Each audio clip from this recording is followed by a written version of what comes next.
Hello and welcome to Tools to Manifest Your Dream Life with myself, Glenyce Hughes. Thank you so much for being here. I am so incredibly grateful for each and every one of you.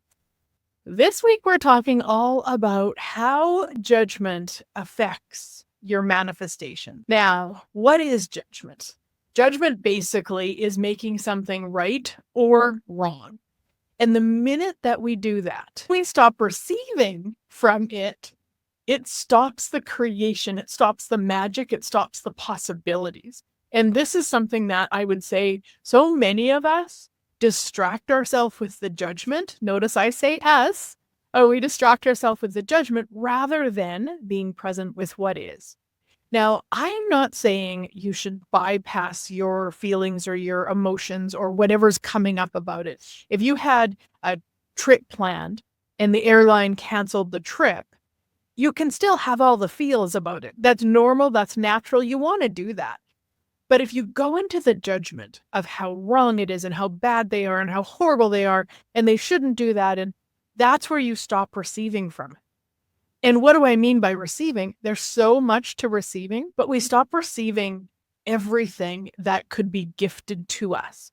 We possibly sue the airline and we get so mad about it. We get so tied up into it and we miss all of the feather touches or the whispers of what to do differently or who to contact. And it could have been a really simple process.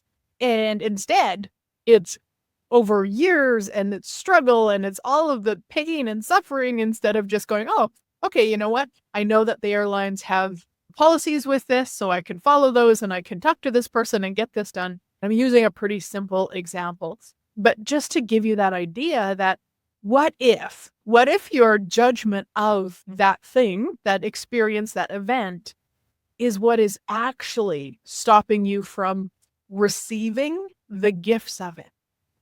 And I'm sure that every one of us could at least think of one thing, if not multiple things, where we thought what was happening was the worst thing ever. And yet, a week later, a month later, 10 months later, 10 years later, we go, oh my gosh, I'm so grateful that that occurred. I know. And so this is what we want to recognize is judgment kills. That's all it does. It just kills it. So the minute we go into how wrong and bad it is, or how perfect it is, how right it is, we don't have any possibilities at all about anything. There's actually a Chinese proverb that's called "we'll see." And it is basically the story of something amazing happens in this guy's life. And people will say, oh, this is so amazing. And he'll say, we'll see. And then something horrible happens in his life. And everybody says, this is so horrible. And he says, we'll see. And it just shows you how however you are with it is where you would possibly get stuck with it. In his case, he knew that judging it didn't create anything. And so it just moved him from just, okay, we'll see. We'll see if it's as good as you think it is or as bad as you think it is, depending on the situation. This weekend, I spent some time with a very good friend of mine. We don't spend near enough time together. He actually, in our conversation, reminded me of how much judgment kills. And I used to talk about that all the time. I used to be aware of that all the time. And I would say over the last couple of years, with specifically the changes in business, I have spent more time in judgment of it than actually receiving it. And being we'll see. I mean, I've known that it's leading to something greater. It's the process of getting there that I spend more time in the judgment of it, or I had been. And that's the problem, is that in that judgment of it, what happens is then there's no space for the change. There's no space for the possibilities. It's just the judgment. And then judgment creates more judgment. That heaviness that we spin in creates more heaviness to spin in. And again, it's not about bypassing. It was important for me to feel the feels about the changes in business. Also important for me to go, okay, and what's next? What's next? So as many of you know, I've been taking a digital marketing certificate through the University of Alberta. I should be complete with that in May or June. So that's exciting. And I've been doing some social media and some admin stuff for different businesses. Shopify is one of my capacities. We'll be doing podcast management and editing and all of those sorts of things. So it is inviting me to lots of different possibilities. And I wonder how much more it can, the more I'm willing to receive from it. I do this weekly whisper email. So if you're not on my email list, come and get on it. It's from the universe. And I can't remember specifically what it is this week, but I can get the energy of it because it's basically what we've been talking about. And it says, just so you know, what's going on hasn't been done against you. It's actually been done for you. Right. So if we look at everything in our life and we just go, wow, okay, what is the gift here? Start asking that. What is the gift here? So you don't have to force yourself going, okay, there's a gift. I must receive it. But you could ask, hey, universe, show me, what is the gift in this? What is the gift in this? What we're doing in that moment is we're dropping our barriers. We're receiving what's possible. And for me, it creates so much more space because I'm not in the judgment of there's no gift here. This is the worst thing ever. This is horrible, whatever the judgment might be. It's like, okay, what is the gift here? Okay. Barriers are down. I'm willing to receive. Universe, show me what the gift is here. Show me what else. Show me what else is possible that I've never even considered. So if you catch yourself in judgment, couple tools with that. One, we can't judge and be energetically expanded at the same time. I know it's funny. In order to judge, we energetically have to contract. Now, the majority of time, we don't even recognize that. We spend a lot of time in our life contracted. So if you can set an alarm or a reminder on your phone or something, sticky notes, so that you get in the habit of expanding every day, a few times throughout the day, where that becomes your normal compared to the normal of the contraction.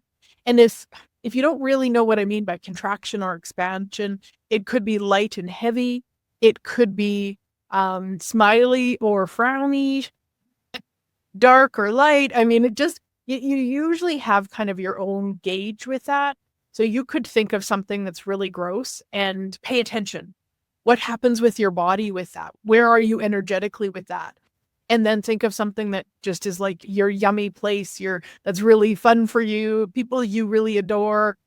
Okay, pay attention. Where are you with that? And you'll start to get a sense of your light and heavy, of your dark and light, of your contraction and expansion. And the more that you're aware of that, the more that you will recognize it quicker throughout the day. Let's say we turn to the news. We were watching a program that we were streaming. Once we stopped streaming, it went to the news, and I probably watched it for 15 minutes. And then I went to bed. Luckily, I have these amazing energetic exercises that I put one on, all about expanding and creating the life you desire, and it shifted my energy. But after watching the news and while watching the news, it was so contractive. I was so heavy energetically. Now, I say that and I don't mean you shouldn't watch the news. I just mean you want to pay attention for you. For some people, watching the news actually does lighten them up in a sense because it gives them information and they don't go into the judgment with it. I tend to be a little bit more judgy about some of the stuff going on in the world. So that becomes a bit of a problem for me to watch the news. Luckily, I know how to raise my vibration. And if you are not part of the monthly manifesting membership, you really want to be. I actually have moved the platform. We are on Kajabi now, which means it's basically a resource. You go to your phone, you have all the energetic exercises, you have all of the trainings, everything you listen to right on your phone or on your computer if you prefer. But I just went to bed with my phone. I turned on that energetic exercise. It was 11 minutes long. It felt so good to really expand after that contraction. So we want to recognize, where are we contracting? What's going on? What are we thinking about? What are we talking about? And how can we shift it to something lighter? You may not shift it 100% like I did last night. You may not be able to go from really icky, heavy to completely vibrating, yummy, expansive. You may not be able to do that depending on the situation, but you can do it a little bit. There's something. Even go back to that question. What is the gift here? Universe, show me. What is the gift here? Universe, show me how this is contributing to my life. Whatever questions you want to be asking, ask them. Once you ask a question, as long as it's an open question, not a universe prove to me that this is the best thing happening because I think it should. That's not really a question, guys. Just a really open, simple question. You will start to expand a little bit. You'll start to vibrate a little bit higher. And the thing is, the universe answers every question that we ask. It's just often we are asking questions that we don't want to be answering. We don't want the response to, why do I always fail? Why am I not successful? Why can't I have what they have? Whatever it might be. You don't want the universe answering that for you. So turn those into what we call affirmations. And they were created by Noah St. John. He's got a book about them and probably many others. It is all about asking why questions, but why in terms of what you would like. Why am I always successful? Why does everything work out for me? Why do I choose peace instead of stress? Actually, I wouldn't ask that. Why is peace easy for me? I would ask that question. That's more of an affirmation. So we're asking questions that the universe can respond to, the questions that we actually want responded to. So how does judgment affect your manifestations? It kills them. It kills whatever you're going towards. And this is why it's important to have multiple things that you're manifesting or choosing towards, because it allows you to disperse your energy. Usually when we have one, so let's say there's just a certain amount of money that you've decided you need to manifest and nothing else in the world matters. It's just that amount of money. Let's say it's $1,000. Now, if you have that as an ask, as a manifestation, and you're putting all of your energy into that, it is similar to taking a plant and dumping 1,000 gallons of water into it. It's going to die. So what's better is to have 100 plants and give each one a little bit of water every day rather than just one and totally soak it and kill it. That's usually the way that our energy is. We're usually very intense energetically. When we put all of our energy into one thing, you'd think it would get better, but it's too much. It's too much. So if you've ever been judged as too much, please celebrate that. You are too much and you want to be too much, which allows us to have 100 manifestations or 1,000 all going at the same time and actually being able to receive them. So it really is about looking at, okay, so what else? What else can I be adding? I would love an additional $1,000 this month. Okay, cool. And what else? Oh, I'd love to spend some time with some good friends. Okay, cool. What else? What else? I love writing things down. I am a pen to paper gal. So that's what I use. You might want to use your phone. You could use a Google document. I mean, it doesn't matter what you use, but use something so that you can put your energy into many, many, many, many things at the same time and not make any of them significant. I know this is where it kind of gets tricky because we usually, what we're doing with that manifestation is we are making it very significant by choosing it and looking at it and getting clarity around it. And even if it's just energy, doesn't have to be specific, but you're aware of some energies you'd like in your life. Usually just by doing that, we tend to then take it into the significance. But what if we don't? What if we actually stop that and we actually allow it to be whatever, and as insignificant as I just saw a magpie land on the house over there, as insignificant as that. I know, right? I mean, it's crazy. It's so different than what we've been taught to do. We're supposed to make things significant because guess what? When we make things significant, we're using judgment. We go back to this judgment. If it's significant, it's right if we've got it, and it's wrong if we don't. Huh? What if it's not? What if it's as insignificant as the magpie landing on that house over there? Like, whoa, whoa.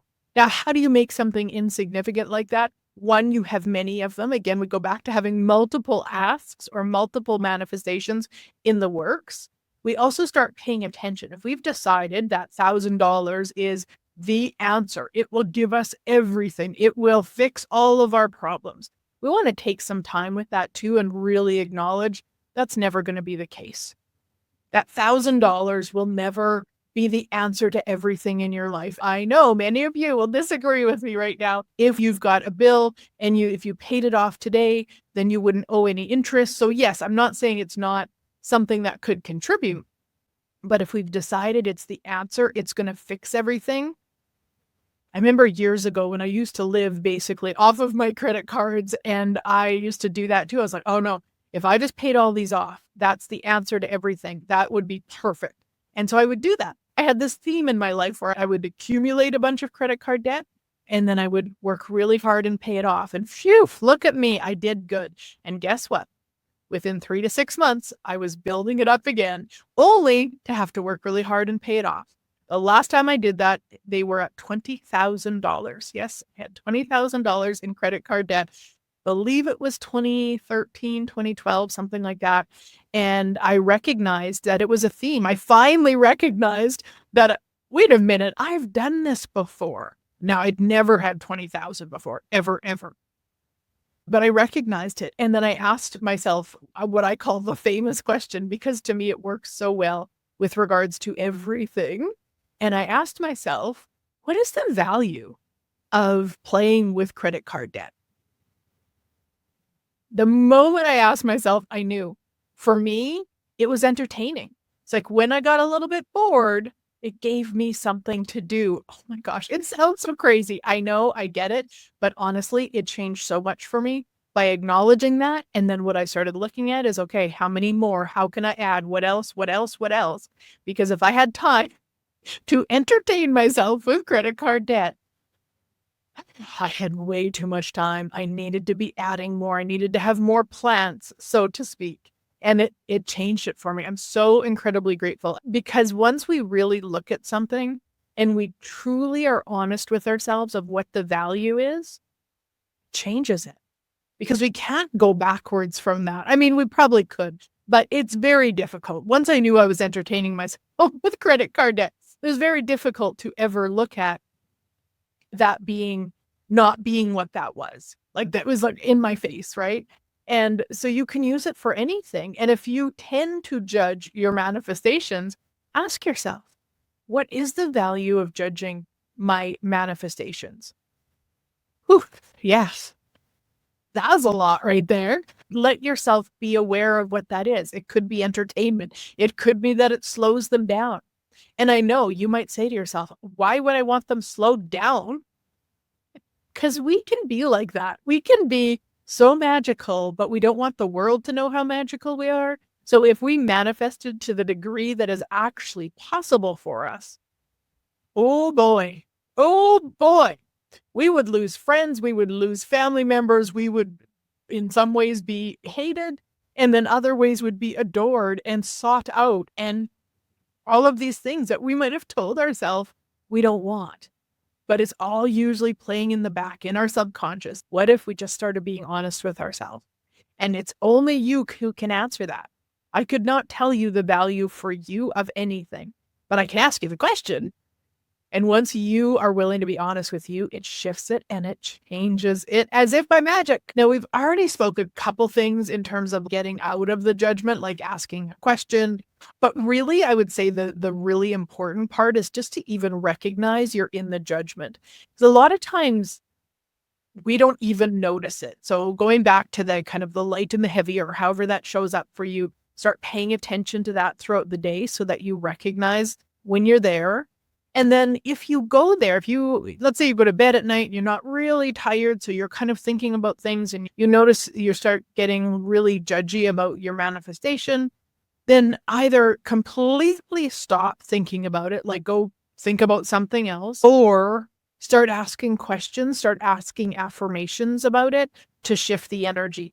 Sometimes we can do that. Sometimes it's not that heavy and we ask a couple questions, can shift it quickly. And sometimes we actually just have to stop completely. We have to just get out of the way. So instead of thinking about the manifestation, you start thinking about maybe a meeting you've got the next day or something else, just to shift the energy. And to me, it takes a level of awareness with ourselves to really recognize when we are in that space, when we can shift it through a few questions and when we actually can't. know if you've ever listened to maybe some sort of a like a class or a training or a meditation, something that was a really, I would say, like a high vibration, and you're listening it to it. Maybe you're sitting in your comfy chair or something like that, and you fall asleep. So many people like come to my classes and they fall asleep and they're so upset with themselves because they missed it all and what's wrong with them. But here's the thing, our body and our consciousness, so to speak, not that they're separate really, but they know, they know when we need to get out of the way. And so when it's safe to do so, they will put us to sleep so that the energy can come in without us resisting it. And I have done that so many times. I'm like, oh man, I can hardly wait to listen to this meditation. It's a guided meditation. So, put on and get all comfortable and then whoop, I'm asleep. And I used to think that I was bad and wrong, go to the judgment. But no, what it is our gunk getting, going to sleep so that it can work through so that we can get lighter. And it shows up in many different ways. It's no different. So if you need to change what you're thinking about completely, just to give that thing more space, please do that. And don't see it as wrong. Don't go to the judgment once again, as I've been talking about. As many of you know, hubby and I travel the world, pet and house sitting. And it's one of the things that we've really got very good at recognizing. So when we apply for a sit and either we get denied right away or we have an interview and then get denied, we recognize now that it is insignificant. That sit that we applied for, that we didn't get, isn't the one for us. We don't make a big story of it. We used to, not necessarily every time, but sometimes, especially if they didn't even interview us. We're like, what? You don't know what you're missing, which is kind of funny. But like recognizing that I know the universe, and when I talk about the universe, guys, I mean us too. To me, the universe is everything, including me. So the universe, which includes me, has my back. So if that sit is a no, it's not a no because we're bad house or pet sitters. No, we're one of the best. The universe is taking care of us. I know that now. And I trust that in regards to this. I forget it sometimes in other areas of my life. And that is really what the conversation with my friend really inspired me to remember and really look at things differently, because we'll see. We'll see. Instead of this is right or this is wrong, we'll see. And if you haven't read that Chinese proverb, I highly recommend that you go and read it. If you just type in Chinese proverb, we'll see, you'll find it. It's really interesting to see the whole progress of this guy's life and how he just lives in that space, and how if we did that, truly, if we did that, what magic could we actually be and create? If I lived every area of my life like I do with the pet house sitting, oh my gosh. Oh my gosh. And so that is my inspiration to myself to start looking through that lens of, wow, there's obviously something better coming.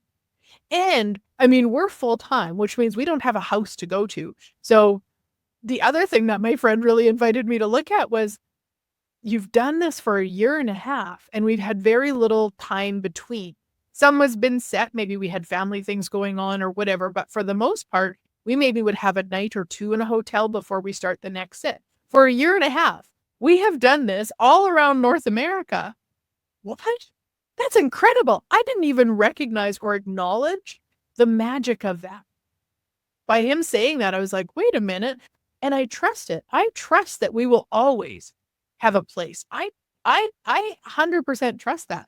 I also know if we don't have a house sit, we can go to a hotel, we can get an Airbnb. There's no significance on any of it. But by recognizing and acknowledging the magic that we are and the magic we create, will also allow, like I'm doing now, to take that to those areas of our life that maybe don't feel as strong or as confident in, might be the word, and really recognize that what if we did? What if we did live our lives from the universe has our back? And of course, we are part of the universe. The universe has our back. Oh, my goodness, what a space of infinite possibilities. So thank you so much for being here. I am so grateful for you. If you would like the free gift that I have, we did it on December 31st, but of course you can do it anytime. It's a video and there's some Canva templates and oh my gosh, it's amazing. There's a link above or below. It's called A Magical and Cool Way to Manifest Your Dream Life. I look forward to chatting again soon.